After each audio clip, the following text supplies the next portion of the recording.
$29 million to strengthen the political landscape in Bangladesh.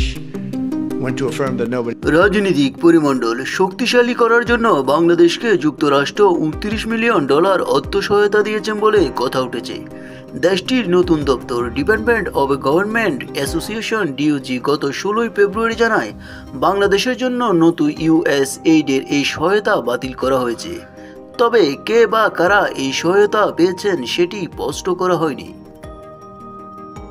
বাংলাদেশকে $29 million দেওয়া নিয়ে মুখ খুলেছেন মার্কিন প্রেসিডেন্ট ডোনাল্ড ট্রাম্প।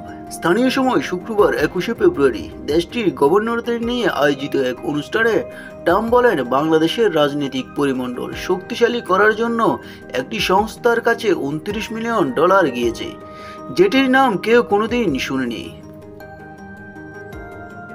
তবে তারা চেক পেয়েছেন। আপনারা ভাবতে পারেন আপনাদের ছোট সংস্থা আছে, আপনি এখানে 10,000 পান, ওখানে 1 লক্ষ পান।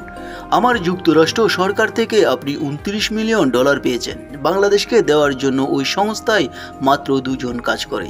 আমি মনে করি তারা খুবই খুশি, তারা খুবই ধনী।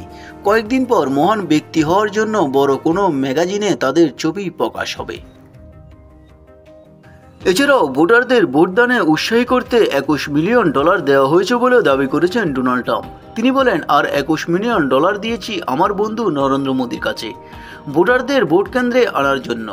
আমরা ভারতকে এজন্য বিলিয়ন ডলার দিয়েছি।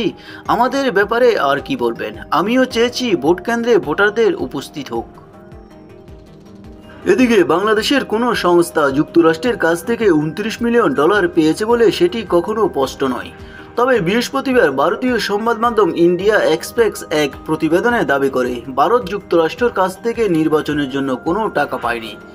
তারা বলছেন 2022 সালে বাংলাদেশকে $21 মিলিয়ন দেওয়া হয়। সেগুলো প্রথমে 2022 সালে জুলাইয়ের আমার ভোট আমার প্রকল্প এবং পরে নাগরিক প্রকল্পের আওতায় ইউএসএইডের এই সহায়তা দেয় বলে দাবি করেন সংবাদ মাধ্যমটি। নিউজ বাংলা 29।